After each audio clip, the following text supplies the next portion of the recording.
I bet almost none of you saw the capital gains tax ads that we run earlier in the year. Almost guarantee it. But I know who saw them, and I know how we targeted them. And right down to the postcode, more or less. I know the areas of the country we targeted, I know what age groups we targeted. We were able to target by the kinds of other pages they liked on Facebook, so we built a profile about the kinds of people we wanted to advertise to. And it's not just you, I bet, didn't see those ads. I bet most of the people in Wellington who work in gallery, Jason Walls, Henry Cooks, didn't see it either, because they weren't targeted. That's problematic, isn't it? There's no layer of accountability there. There's no way to fact check what we did, look at how we advertise and targeted people, consider whether emotional advertising might be ethical or not. Because the traditional layers of gatekeeping in media, they weren't there. This isn't unique. The people we worked with, they're working with the Tories right now. They work for the Liberals with Scott Morrison.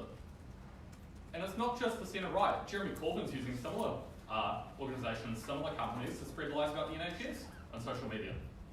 Problem is that the media, the traditional mechanisms of gatekeeping, they're not aware. They don't know what's happening. Politics has changed in a massive, fundamental fucking way in the last 10 years. And we've seen a couple of documentaries about it, but we still don't understand the ramifications of it. Yeah, we talk about Brexit and Trump and that kind of stuff. But what social media targeting and political advertising has allowed us to do is to specifically target people, pass them away from the rest of society, pass them away from the traditional gatekeeping mechanisms, and talk to them directly. And that's fucking dangerous.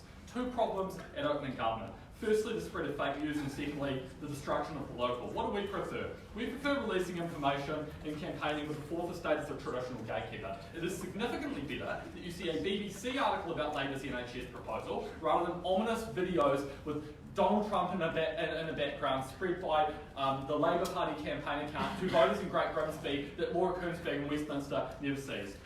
We much prefer that you directly see Laura Koonsberg fact-checking the proposals and people get the information that way. I want to make a brief note before I continue. Facebook has very little incentive to regulate this kind of media, and it's very difficult to know how to regulate it in the first place, right? We think that any proposal to try and regulate this practice on the other side of the house is just not in Facebook's profit interest, because they get huge amounts of money by micro-targeting, because the revenue scales with the complexity of the algorithms you want to use, and to the extent that they would be able to regulate, we just don't think it's possible. Let's talk about money in social media. The amount of coverage you're able to get in social media largely scales with the amount of money you see. Why do politicians use social media? Three reasons. Firstly, the value for money becomes massive because unlike companies who have to advertise all year round constantly to advertise their products, you get to spend all of your revenue in a 1 month period. And that means in that 1 month period, you flood everyone else. Because it's not like you have an advertising budget for a company $100 million that you spend over a 3-year period. Political campaign spends $100 million in an intensely concentrated period of time, which means they inundate every single other company, every other single enterprise trying to take place in that election. That's why Australians basically just saw Scott Morrison day after day after day after day. Because like your old landings, your warehouses, they just get flooded out. The second reason is because network effects and social media addiction means that it's very hard to turn off Facebook. I'd love to turn off Facebook. This fucking tournament, every other thing we do in debating is on Facebook. My friends are on Facebook, my life is on Facebook, so I have to log in even if I would personally choose to opt out of that because the network effects mean that that's not possible. That means you're able to target huge swathes of the population who would even prefer not to see those ads if they felt they could opt out. The last thing is the micro-targeting mechanisms I talked about in the introduction. It's hugely valuable to be able to target specific groups of people who live in specific places, who like specific things, who have specific preferences that you can find out through data advertising. So what happens? Well, it means you can specifically talk to those people and avoid the news media. The result, you're able to spread fake news, you're able to inundate social media and avoid the layers of accountability that traditionally frame traditional advertising. Because if I put a billboard up in town, the public media see that as well. Like the other politicians see that as well. They're able to respond to that, hold those mechanisms, hold those messages to account. But if I micro-target people online, it's really difficult. But suppose you even do have some layers of accountability. Imagine if all through town, there was political advertising everywhere and it just dominated. And all you saw was message after day, and it's just branding, it's simple, glib shit. It dominates people's headspace in a way that's damaging. Still haven't got a PY, anyone want one? Maybe not. Yeah, okay. Yeah, opening. So would it be really bad if I sent newsletters to a specific postcode? No. No, it wouldn't. because your ability to target is still far more blunt than your ability to target online. Because it's not, when I see a postcode, say for example I guess that Remuera votes national, there's still significant heterogeneity within that area because there's heterogeneity with respect to age, with respect to gender, with respect to brand and income profiles, whereas I'm able to guess pretty accurately how much someone earns, what gender, I know what gender they are, I know how old they are. There's just an enormous amount more rich data available to you online in a way that scales exponentially compared to simple traditional blunt instruments. So what all of that means is that you significantly erode the ability of the news media to hold certain messaging to account because they can't see it, it becomes aggressive, and you just get lies perpetuating the media. That means voters lose faith in the system, but perhaps really damagingly, like if I have a preference about how the NHS is funded, and both political parties in the UK are lying to me about the reality of the NHS proposals on the other side, it is impossible for me to be able to vote accurately according to my preferences. That's just a straight bad political outcome. Let's talk about the politics of the local. The other problem is that these mechanisms online are very cheap and very dirty and now suck up enormous amounts of campaign budgets. So Topham, Guerin and Battersea now basically dominates the Tory election budget, right? The problem is that means the entire campaign is run out of one central location in one part of the country, but the way they target people is using cheap and dirty messaging that they can build around a profile. So for example, I might target Brexit to voters in Grimsby, but what I won't do is target information about the local school, like Grimsby Comprehensive, in a way that you might have to talk about in a traditional local campaign. What happens then is that elections become about simple brands run out of centralised notions of identity, target people based on a local profile, but none of the local issues actually get discussed. The problem is traditional campaign issues like schools and hospitals don't get discussed, meaning that people might feel emotionally satisfied for the length of an election campaign and they feel good about Brexit, but the school's falling down, the hospital's underfunded, and their local services don't get the service they deserve. The current status quo is fucking dangerous. We need to eliminate some of the problems, and that's why we're proud to stand. I'd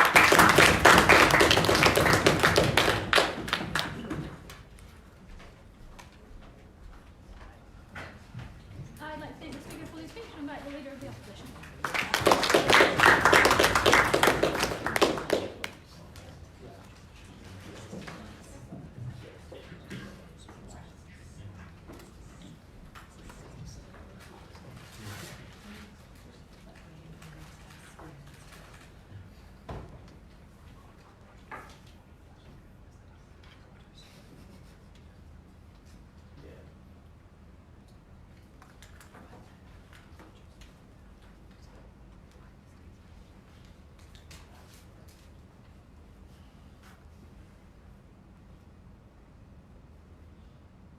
We live in an era of increasing widespread systemic voter disengagement and apathy, and it is bizarre to say that we shouldn't be able to inform people on policies, inform people on political parties, on the one source of media that people actually engage in and are constantly on all the time. It's not enough for OG to stand up here and say that targeting occurs, because you need to take it a step further and say why that targeting is bad. We'd say targeting occurs, sure, but that's necessarily a good thing if you're trying to target groups that would be interested in the policies that you're trying to put forward. Necessarily, if you're putting a billboard up, you can't target certain people that you think might vote for your policies otherwise. It's better to be able to target and inform those people through the mechanism of Facebook, the mechanism of social media. 3 points in the speech. Firstly, contextualization, where I predominantly respond to the case that we heard coming out from John.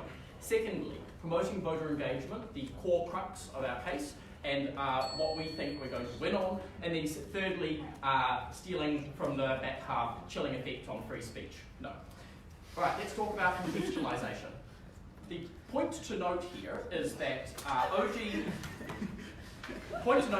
OG's case was that it is now marginally easier to target, but that case wasn't linked to a harm, and no time was spent explaining why media fact-checking was necessarily didn't happen, or was a bad thing, or scandals that occurred didn't come out from Facebook and be reported on in the media regardless. What we would say in our counter model is that fact-checking should occur in the same way that Facebook currently fact-checks, i.e., when you go on Facebook and you're looking at the sponsored little media articles, there's a tick at the top of them, which shows whether those articles have been fact-checked as being verified news sources. We think we can extend that to political campaigns. What that gets rid of is any instances of smear campaigns that are incredibly baseless, because Facebook would say that there is no base behind them and they haven't passed that fact-checking, or things like Russian bots or Russian hackers that Facebook can reasonably easily target. We think that removes like the vast majority of the harms coming out from their side of the house. But what we would say is that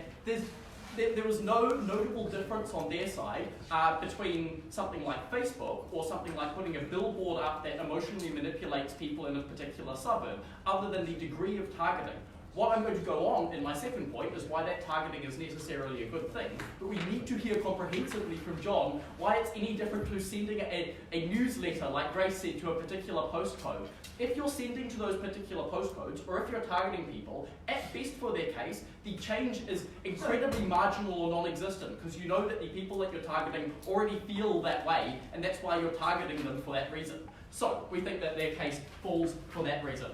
But finally, in response, we would say that media do report on social media scandals all the time. Like, I am sick of hearing about Russian bots, and I'm sure everybody in this room is, but the media does pick up on those egregious examples and does hold them to account in a way that means that people are actually informed about that. It's not like social media is a bizarre black box. It's like actual media sites do report on them and do hold social media to account.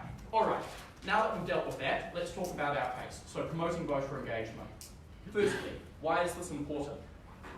Like I flagged in my introduction, there is consistent disengagement and apathy. We can see that in the lower turnouts of voting, especially lower turnouts amongst minorities, especially lower turnouts amongst the youth. People aren't voting because they aren't informed and they don't feel like it has a meaningful impact on their lives. That's the problem that we're seeking to solve. But further than that, we think that creating good policy is important, and especially engagement targets marginalised groups, because marginalised groups don't feel that they have access to that information, or don't feel that they're being represented by their elected officials. We want to be able to solve that problem. 5 mechanisms through how we solve that problem. The first one is reasonably easy. More access to information on a source that everybody is on, and that information has the immediacy of being on Facebook, right? So when you're scrolling through Facebook, you see political ads, you can immediately inform yourself rather than having to log into a news site, rather than having to watch the news every day. We're happy to say that that's an immediate benefit in terms of people's information, in terms of people's ability to buy into politics. Secondly, we'd say that politicians will moderate the existing discourse that exists on Facebook. That is, politicians are externally accountable, so politicians aren't going to be like going on about Pizzagate, but the existing discourse on Facebook is going on about Pizzagate. So, what happens at the point in time where you introduce actual politicians to that political discourse is you have a contribution that's accountable externally, that has incentives not to be wild, not to be wacky, to moderate that discourse in a way that means that people are able to buy into actual facts rather than not actual facts. No. Thirdly, we would say that what we can do, and what it does, is target the people who use social media predominantly but don't seek out news sources otherwise. That looks like the kind of people that we're losing through voter disengagement, that is, the youth who don't seek out traditional news sources but do seek out social media. We're able to target them, and we're able to stop the dropping numbers of voters. Fourthly, we'd say that it's good to be able to target certain groups, and that's what I flagged in my introduction. If Elizabeth Warren thinks that she has good policies for minorities and wants to be able to communicate those to minorities, it's particularly good that she's able to tailor messages and tailor that kind of advertising towards those minorities. Finally, we think it's just more financially accessible for lower level politicians who can't buy billboards, who can't send out newsletters. You can just put it up on Facebook. I'll take one from closing.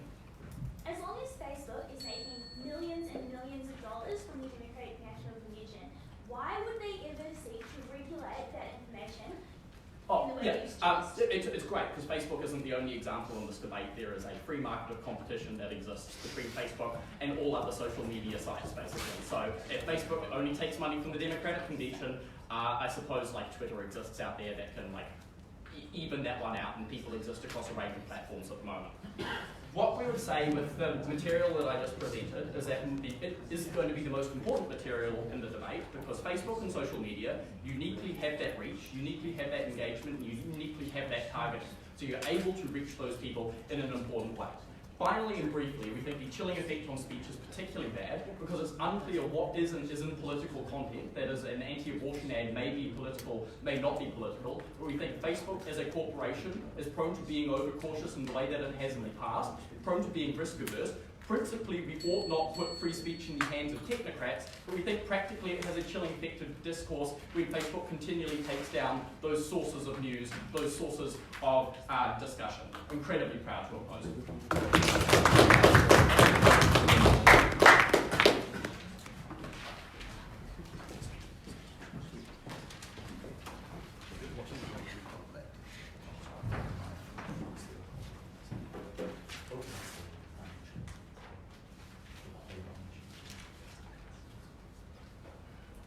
I'd like to thank the speaker for the speech and invite the Deputy Prime Minister.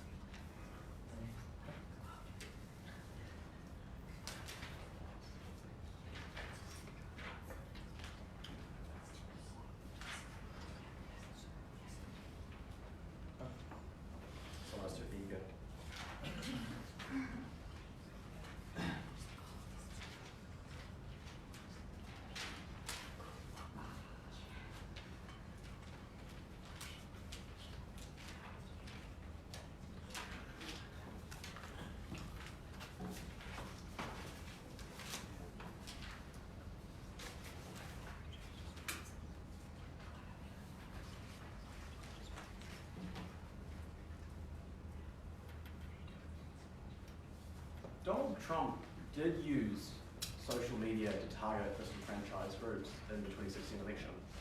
He used it to spread lies about his opponent and to try and make sure that they didn't turn out to vote for him or for Hillary Clinton. That's the power of social media. It couples a political incentive with a medium that is designed to send high volume, low-cost ads to people and bombard them in a way which means they do not get discussion, but they do get the base instincts of politics. Fear, the idea that someone's out to get you. Anger, the idea that someone has failed to represent you. Those are the messages that are sent through social media. Not the policy discussion that Connor wanted to talk about. Very rarely do we think you get policy discussions where you're bombarded with attack ads on a low-cost, high-volume basis. Rather, we think we undermine the gatekeepers that are meant to hold politics accountable. We mean we're less likely to see engagement in a political system, and ultimately we undermine the fabric of a society which is built on free discourse, where we're meant to engage with each other rather than hide in our own little echelons where Facebook knows who we are, but we don't know how people are understanding the world. Our case is very simple. Coupling social media's free space with the political incentives that are always going to be trying to be nefarious harms our political system. It allows the spread of fake news. It focuses on the surface level of politics and those base interests that turn people away, and it undermines the local connections that we think are important. What did we then hear from opening opposition? The first one we wanted to say is, they didn't have any harms. Well, that's fun. One, we think lying to people probably is a harm that goes relatively uncontested in this debate. Broadly speaking, we think politicians, if you want to have a great policy discussion, need to have a policy discussion about actual policy, not things they're making up and lying to you about. Two, using info and metadata that people don't understand to target them in a way to try and disenfranchise them from the system seems to be a harm generally, but also under your case. Three, basing your, I'll take you up to the end of this point, but making assessments based on a high volume, low cost ad to try and spread fear and misinformation to try and stop people engaging in a political system is a harm under your own logic. Four, undermining the accountability of the gatekeepers that currently exist. The media who no longer see these ads and cannot ask the questions of politicians to hold them to account. Note, a key mechanism Connor had for why this isn't a problem is undermined by the case that Joe brought to you. 4 or 5, right? It opens the door to social media companies being more involved in the discourse in a way that we think is probably problematic. We don't think that Mark Zuckerberg should be the one regulating what is and isn't said in the space of Facebook. We'd rather we just didn't have Facebook as the actor in this debate, full stop. And finally, right, I love this, because I didn't even think about it, but Connor made the point. The bot issue, of course, because we can't just regulate the millions of random bots that people add up. You can take them down, but only after they've been found, right? That means you open it up to misinformation not only from foreign states, but people have an incentive to undermine your political system. That's a great point for us. I'm very happy to claim it. Closing. Yeah, so the idea that all of our points, all the points about engagement, rely on having in-depth policy discussion is just blatantly false. It's not your points, it's his points. Yeah, we're a bench. Even though you get flooded with high volume of ads, you can still get a notion of what candidates prioritize, a notion of what reasons to support them. Why isn't that a good thing? Well, because I don't think you do, right? Because very rarely do people send ads that go like, Boris Johnson, what a great man. It's Jeremy Corbyn, a terrorist. Because that's the thing that you can do in a world you previously couldn't. And this is the difference with the newsletter, right? In a low cost and high volume world, it becomes much easier just to go send anything out. Especially when you know you can pass below the radar of the traditional media. The people will hold you to account and target just the people you know you want to. That removes the necessity for you to try and do things like send a positive message in case people do question you. But also, why would you do that? And even if you did, surely you'd also do all the bad things, right? Because you could just send a lie on day 1, misinformation on day 2, positive policy on day 3, just to chop it up a bit, and then on day 4 you can sit there and go like, Jeremy Corbyn is the largest threat to our nation since the IRA started bombing people. That's the kind of nature of political campaigning today that Joe outlined, that people have built on this idea of going underneath the radars of traditional media to both misinform you and, sure, yes, do what normal politics does already, and this is the big point. We are not stopping the ability of politicians to go out to the public. What we are forcing them to do is take on, fine, a higher cost model of sending a newsletter, which means they have to think about what message will actually resonate with people, rather than going like, send all the messages all at once to bombard them, the good and the bad. If they still want to double down on saying that Jeremy Corbyn's a terrorist, go for gold. But a hard copy newsletter is one of those higher risk things that people get hold of that you can't simply delete at the time, but also you can't send it to as many people. You don't know the nature of the people you're sending it to. You can send it to a postcode, sure, but you don't know what other sites they like. You don't know the interactions on Facebook. Facebook won't give you the information as to what their likely political leanings are. And if you're on a political party and you want to go behind the Facebook algorithm and say, I would like to target people in this demographic who like these kinds of pages, who are more or less to vote for these issues, these are all checkboxes you can do on social media. It's a problem when you have that level of information of targeting that allows you to then directly infiltrate people's consumption of content. Can social media stop it? This was Connor's wonderful little backstop. He goes, no, it's fine, there's a middle ground. It's not. Right, 1.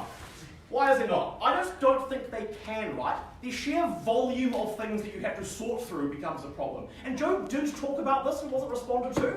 Going through one bit by bit means that things will always get through. But secondly, right, I'm just not sure I want Facebook to have that level of influence over what political advertising is. This is not an apolitical company. This is a company who's regularly been pinged for their ability to censor one thing that they think is bad on that day, but then change it just before a Senate hearing where they think there'll be an unsympathetic senator. This is a company that does want to be involved in a political system. I don't think we should be allowed to do so. But thirdly, right, I'm just not sure that allowing politicians to change their obvious lies to half-truths to undermine the system where they go, well, it's not a lie, and because we're a free speech company, well, we're going to let it through, because while it's not a lie, and Donald Trump did say he wanted to trade about the NHS, it's not the whole truth.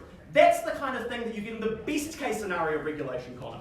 Final point then, there's a free market. There's not. 80% of New Zealanders on Facebook. More people listen to Mike Hosking every day than interact on Twitter.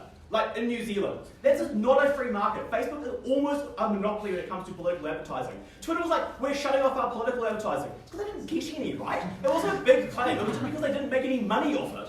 Finally, we had, free speech, that's important.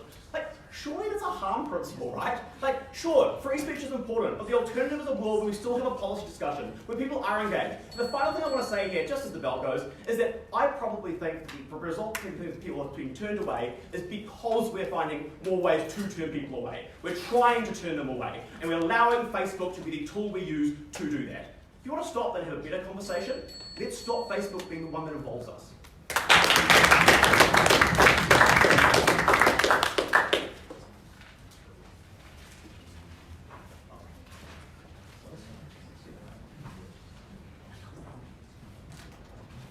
I'd like to thank the speaker for the speech and invite the chief leader of the opposition.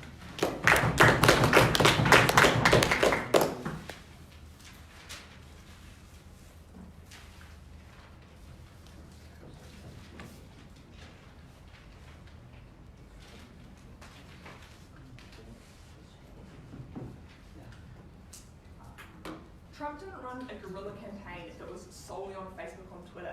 Trump got more television and mainstream media coverage than any other Republican candidate. He got like 3 times as much television coverage as Hillary Clinton.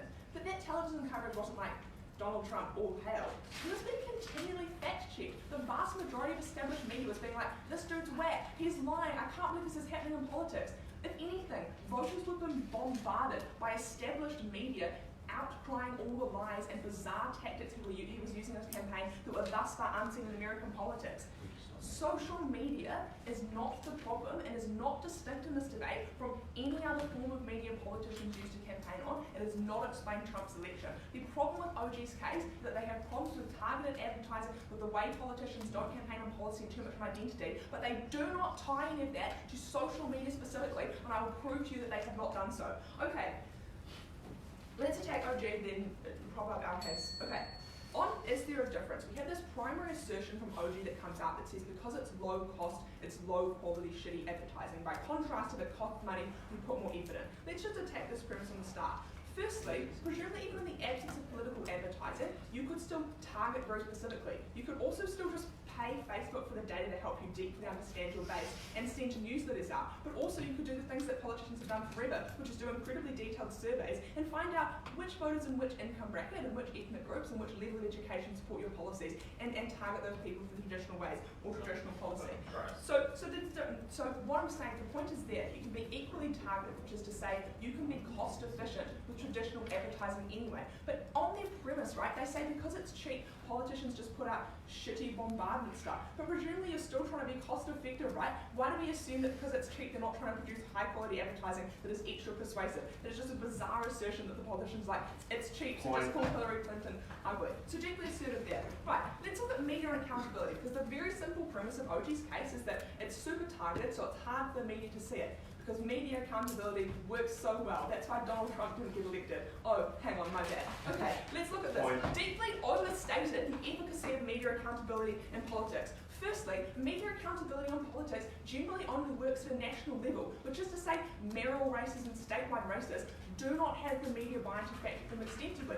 Media fact-checking usually only works inside the presidential election where the media can make the most money, interest the most people to do it. So in terms of media accountability, it's not the silver bullet in this debate that they believe it to be. It usually works in national races. Second of all, it's very difficult for media to just fact-check, right? Because that's their assertion here that the media will just fact-check and be like, oh, incorrect. But political statements like the ones they're talking about being like, Hillary Clinton is misogynistic, she actually doesn't really like women, white women voters don't vote for her. You can't fact-check those statements, right? Because they are opinion-based, and the media's ability to be like, that's a lie is incredibly limited anyway. What they were likely to do is be like, that's offensive, but someone viewing that content as a bystander could also do the exact same thing as likely respond to it similarly.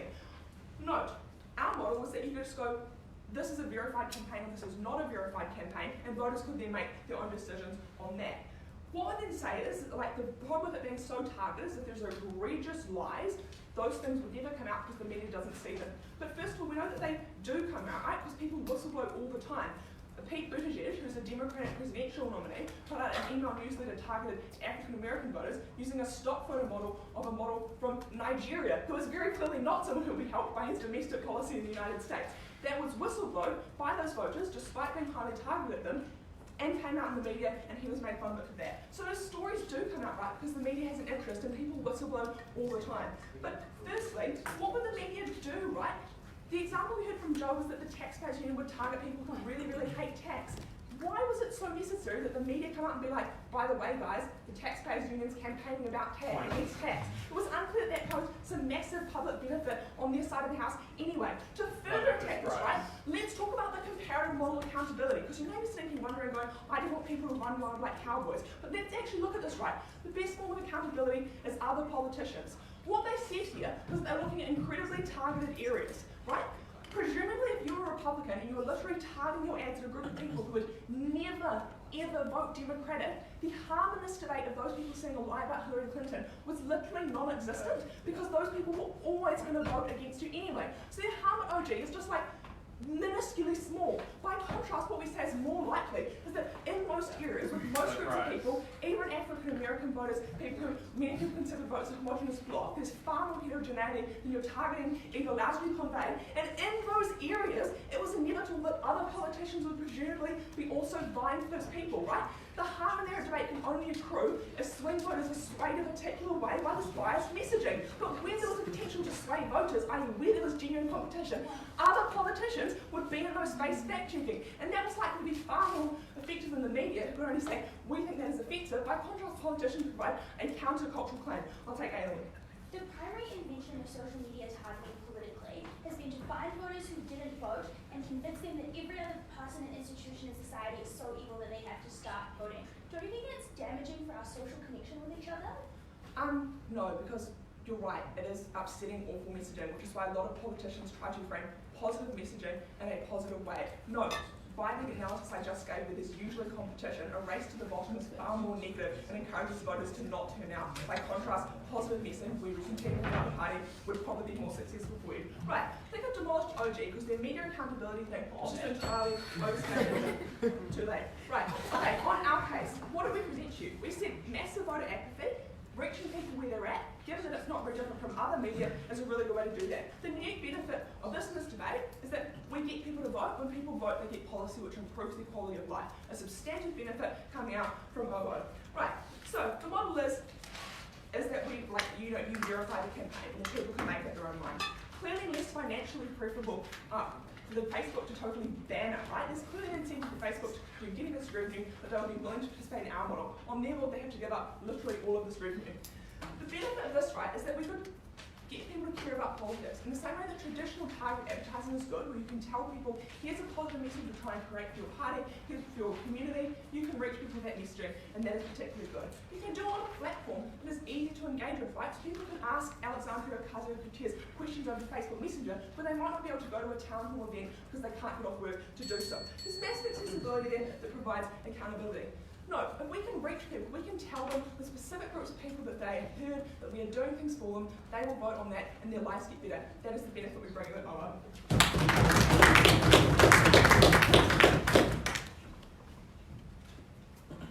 I'd like to thank the speaker for the speech and back to Governor Ailidh.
Oh, totally. Can I have the... Sorry, I was like, that phone, that first piece of paper. Yeah. I was like, I'm missing the extension. Okay, never fear.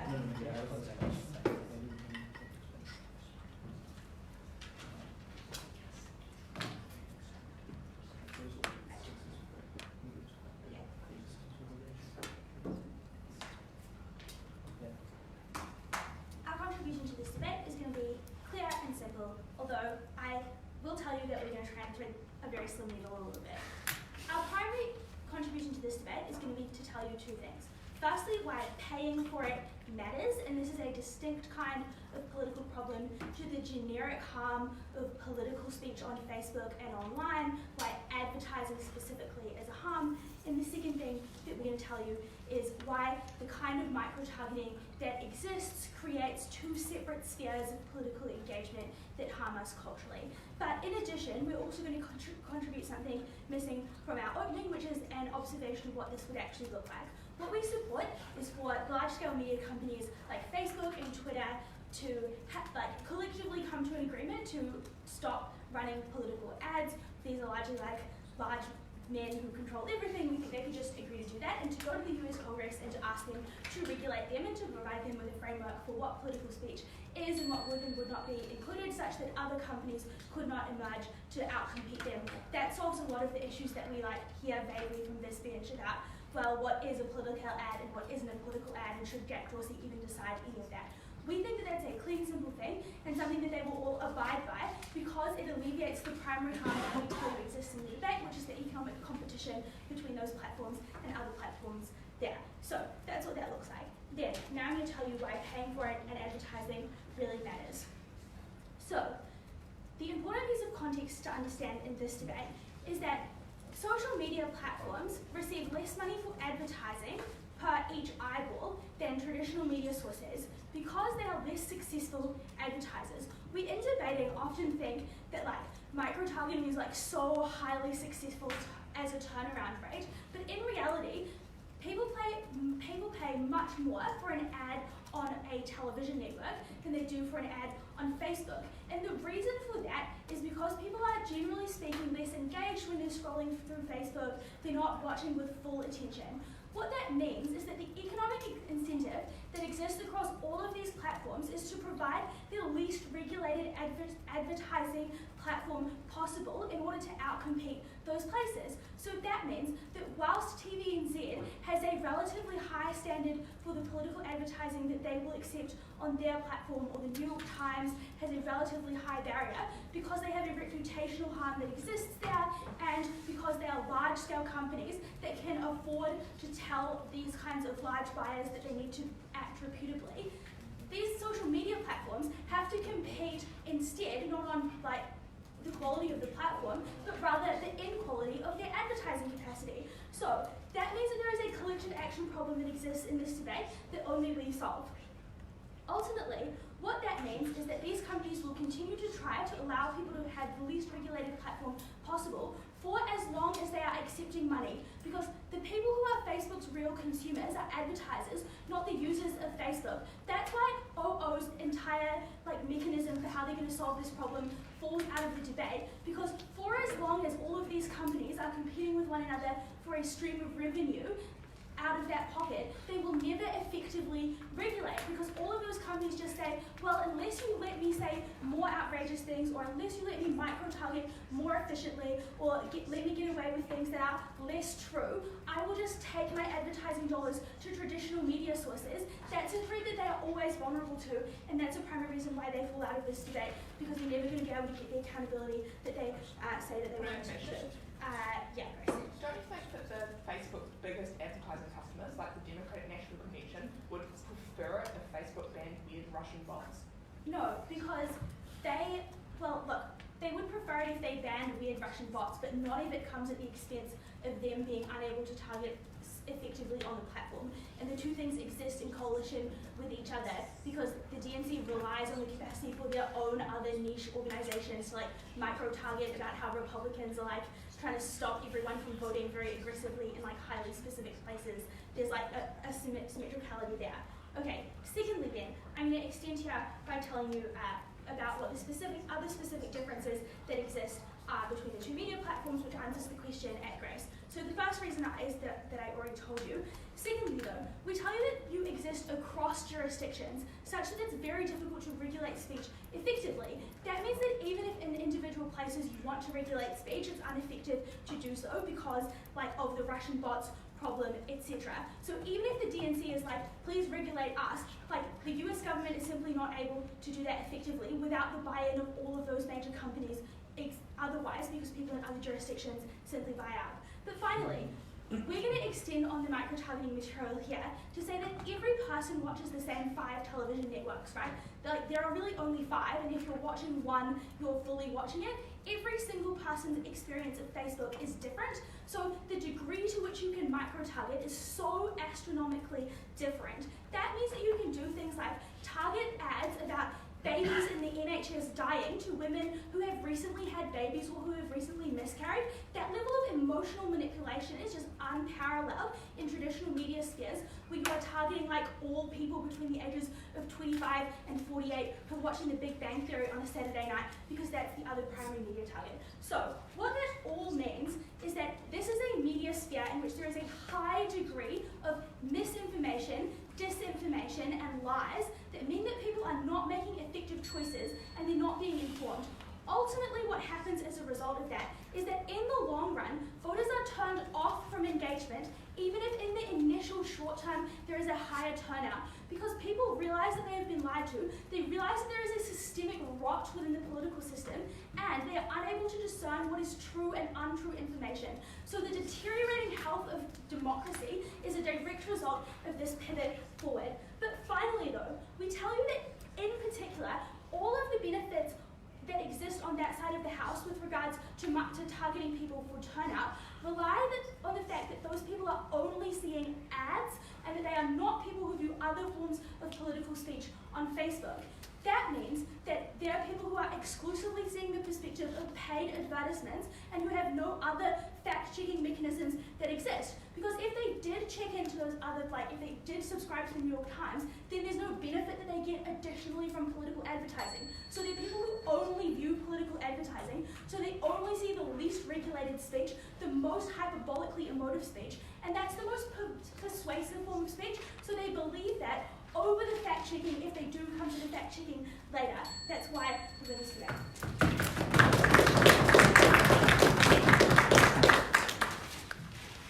I'd like to thank you for the speech and by the opposition member.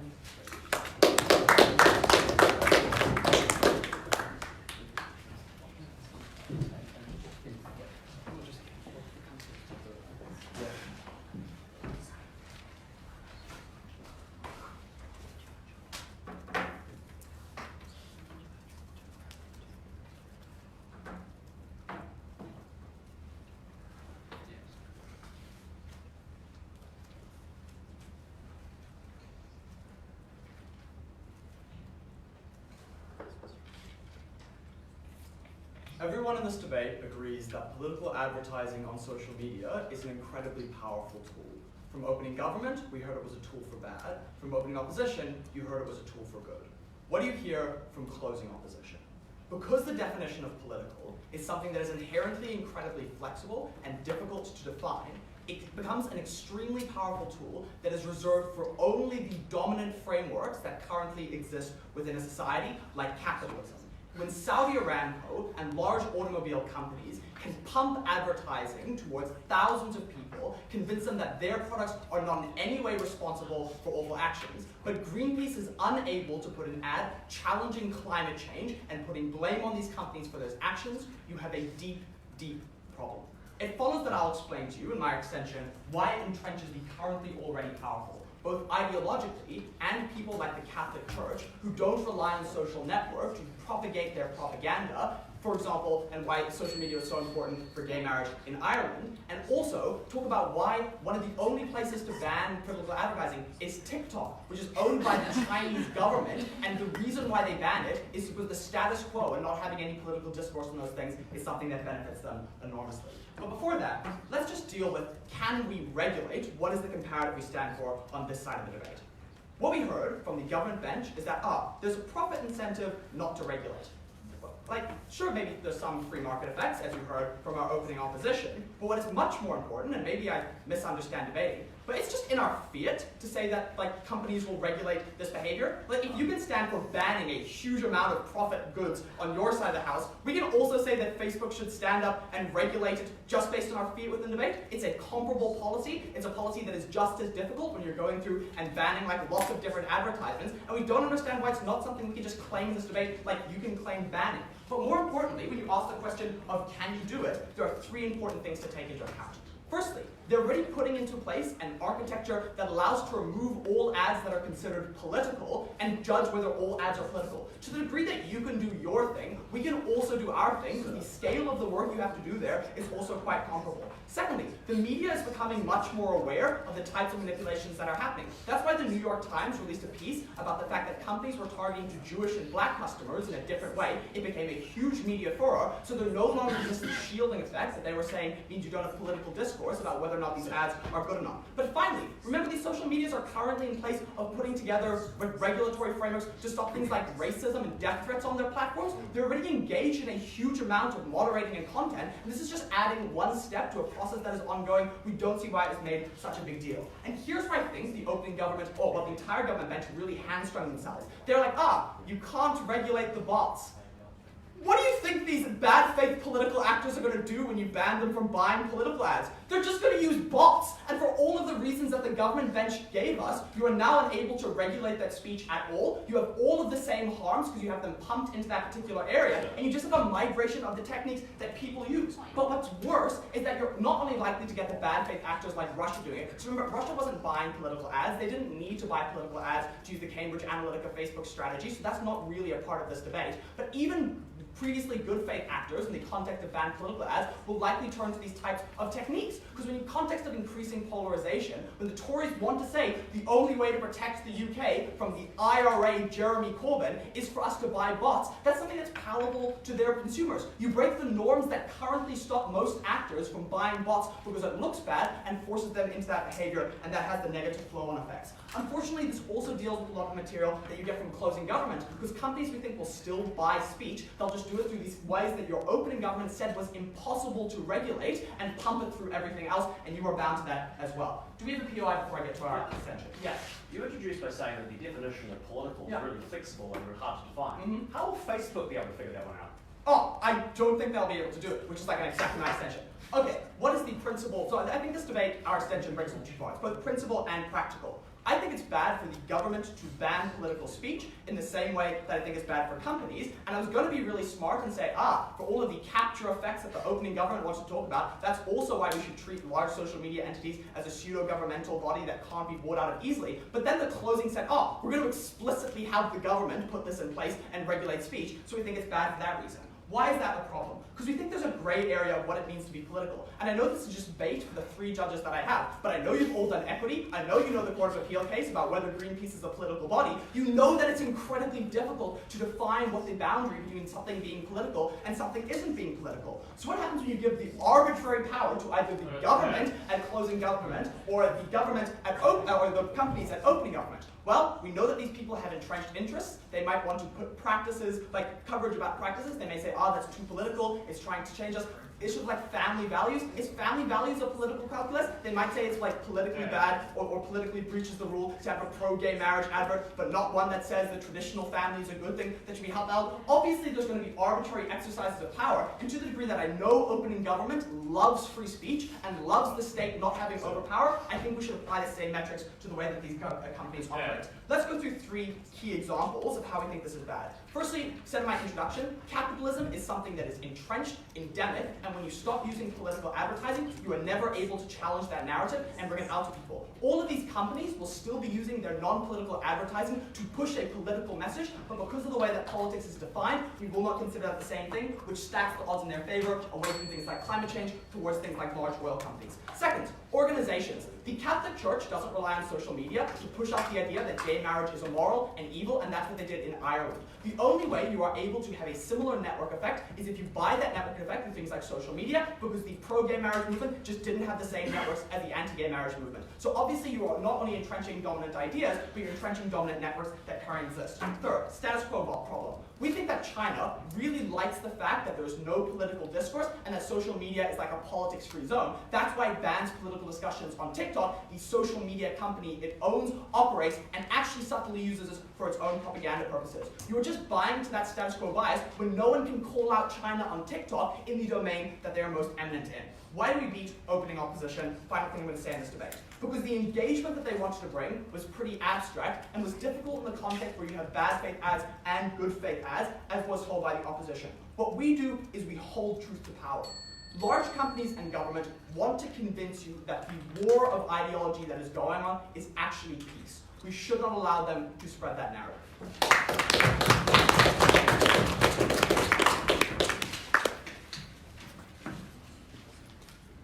I'd like to thank the speaker for their speech and invite the opposition to vote.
It is very important to note that what the closing opposition brought to you completely ignored all of our analysis and our extension to do with how the most targeted groups are usually disengaged voters, and those are the people most vulnerable to this kind of messaging. Secondly, our extension tells you why regulating won't work and why it won't happen, and that will be developed throughout the points today. Okay, so 3 main points. Firstly, why social media inherently won't regulate, to reiterate to closing opposition so we can get some more response from that. Secondly, how there's dangers in who we target and the politically disengaged. And then thirdly, I'm just going to talk a little bit about the unethical targeting and the outcomes of unethical targeting. Okay, but firstly some points of rebuttal from what we just heard from DMG. So he started the top of his speech by talking about what about companies versus NGOs and NGOs not having a say or a response to this terrible messaging. Well look, it's just like untrue to say that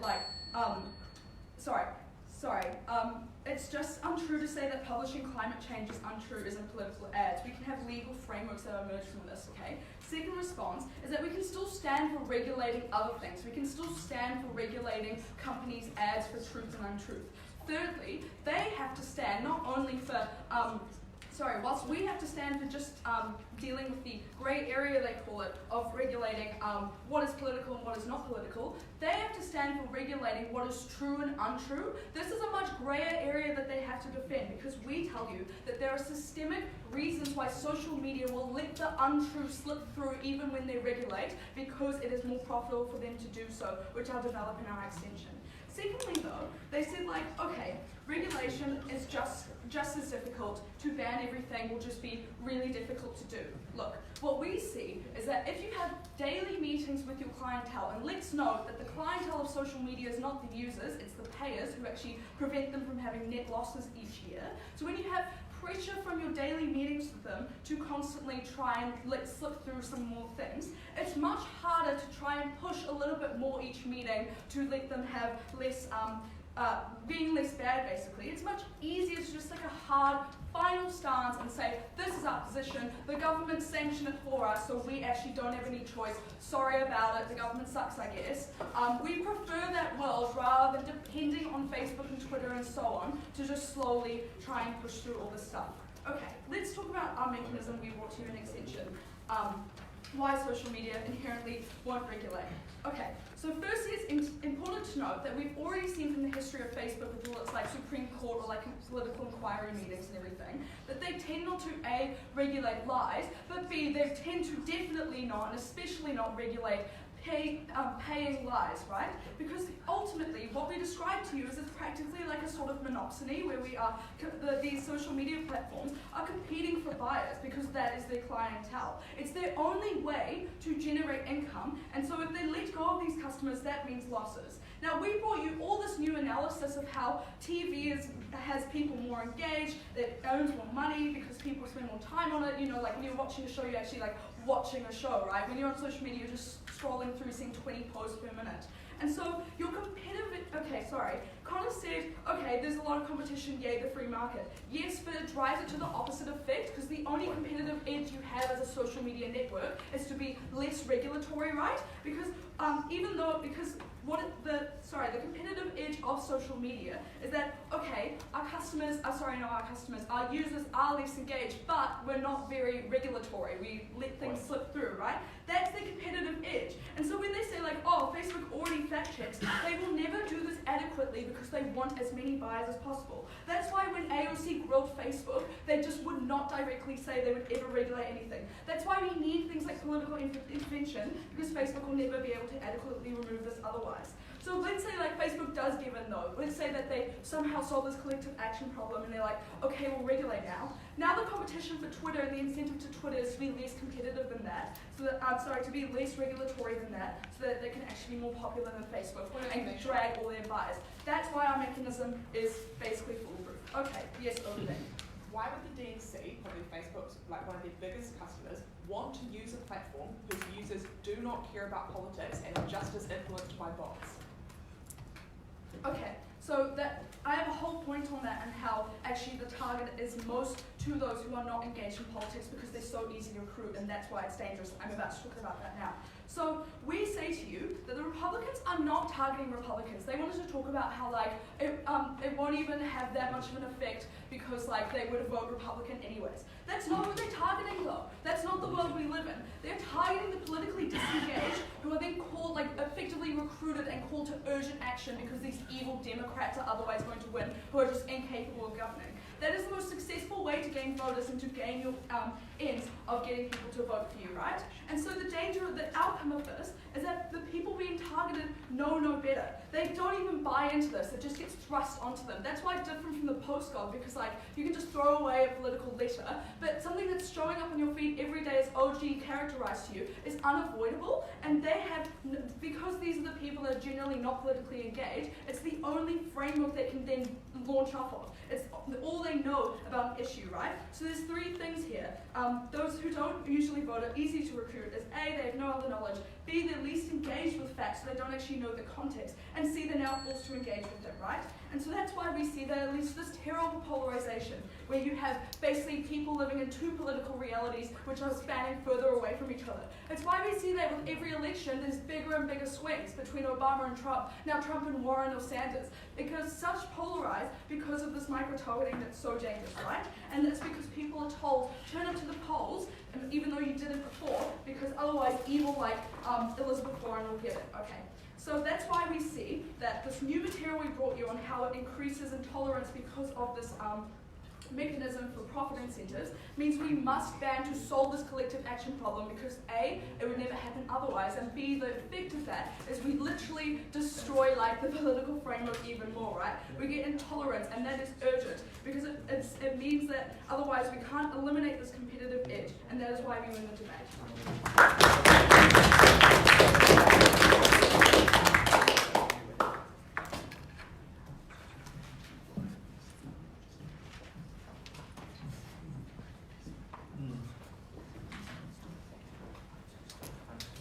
I'd like to thank the speaker for his speech and invite the opposition work.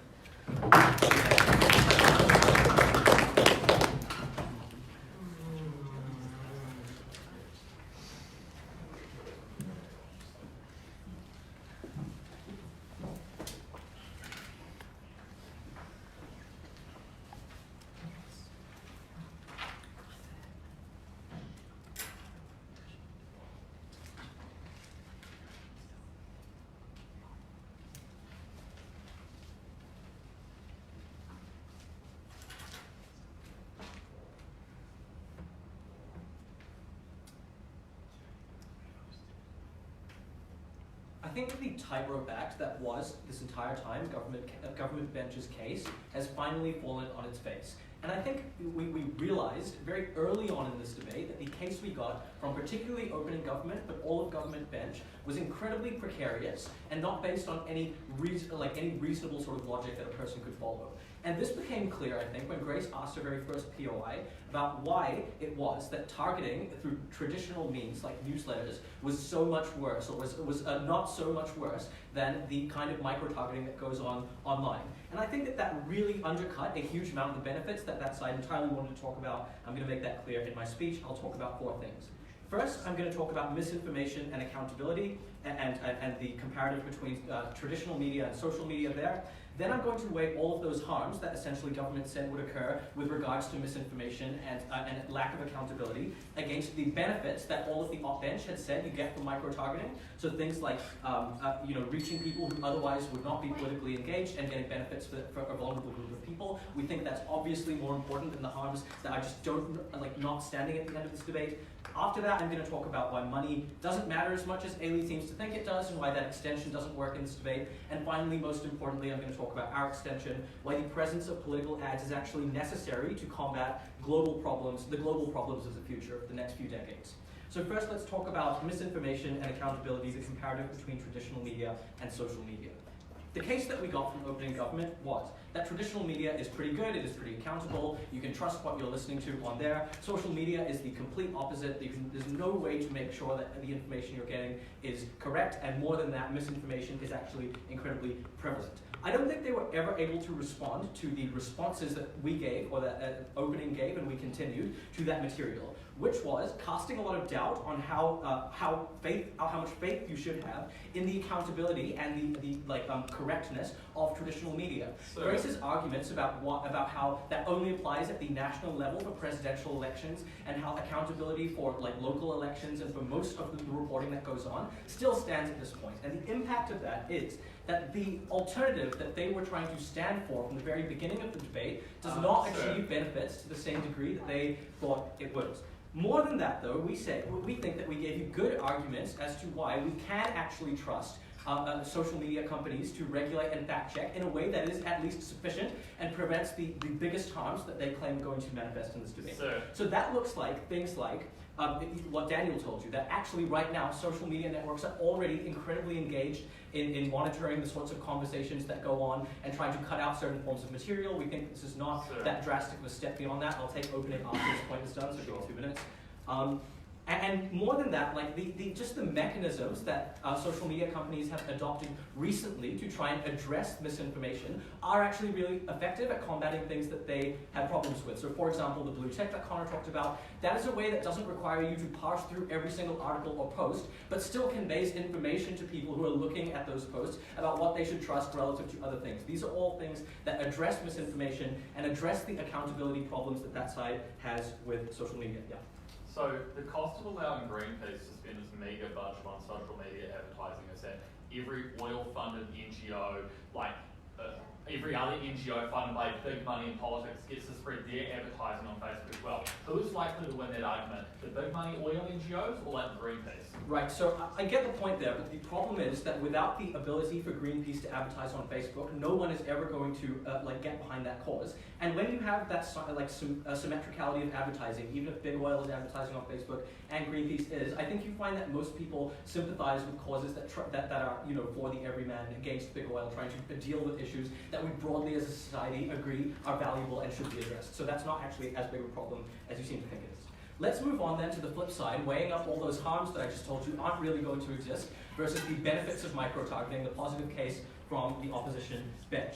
It's really important to note at this point that beyond a weird desire that Joe has to clear his conscience at the beginning of his speech, and an ominous spin that they put on micro-targeting, on a very specific micro-targeting, that can actually be an incredibly powerful way to engage individuals and groups of people in politics who otherwise would not have been engaged in politics at all. I think most of this analysis is still standing, so I'm not going to repeat it, but I will focus on exactly what the impacts of that are and what wins this point for us in relation to the harms that I just talked to you about before. So I think the impacts of this need to be considered incredibly importantly in this debate, weighed incredibly highly in this debate, specifically because of weirdly the argument we got from the previous speaker, the whip on the other side, that micro-targeting targets the most vulnerable individuals who are excluded from excluded from the traditional media, who aren't catered to in that sense. The impacts of this are that you get, I'll take you after this point, the impacts of this are that communities who weren't engaged in politics and did not have a candidate that represented their interests now have a way to fight for those issues, to see who's fighting for those issues, and to put their support behind them in a way that is not tied to your geography or other arbitrary things that should not determine your quality of life or your political outcomes. Yeah. We told you there were many other ways to engage politically online that weren't couched in the perverse incentives of the profit motives of those companies to deregulate and to micro-target. Why are those things not better? So I have a problem with your analysis about the incentives companies have to deregulate. I'll cover that in the next point, and I think that should make it clear why this is better. So essentially at the end of that point and at the end of that comparison, it's very clear that there are benefits to micro-targeting, and all this is good stuff. Money matters, Ailidh's point. Look, all of this analysis about the incentive that these corporations have to make sure that they keep advertisers and make sure compete with each other for deregulation to get advertisers is just so blatantly false, right? And it falls for the exact same analysis that Open and Gov gave us. Facebook has a networking effect where 80% of people in New Zealand use it. So is it are you seriously telling me now that advertisers, Facebook is just going to say that actually, when Facebook says that we're not going to regulate, advertisers are just going to say, well, I guess we won't advertise on Facebook anymore. The bargaining power in that relationship is just actually the opposite of everything they told you. They can regulate and still get advertisements, ads. Finally, talking about our extension, why the presence of political ads is necessary to combat global issues, things like corporations, and traditionally oppressive structures that have an ability to spread their message without social media. The impact of that point, and the reason that point works, is when things like environmentalism or holding big Western firms to account for human rights abuses in the third world happens online, that is the only place that this discussion can take place, because you have to micro-target individuals from across the globe who are willing to get behind that cause. Very proud to report.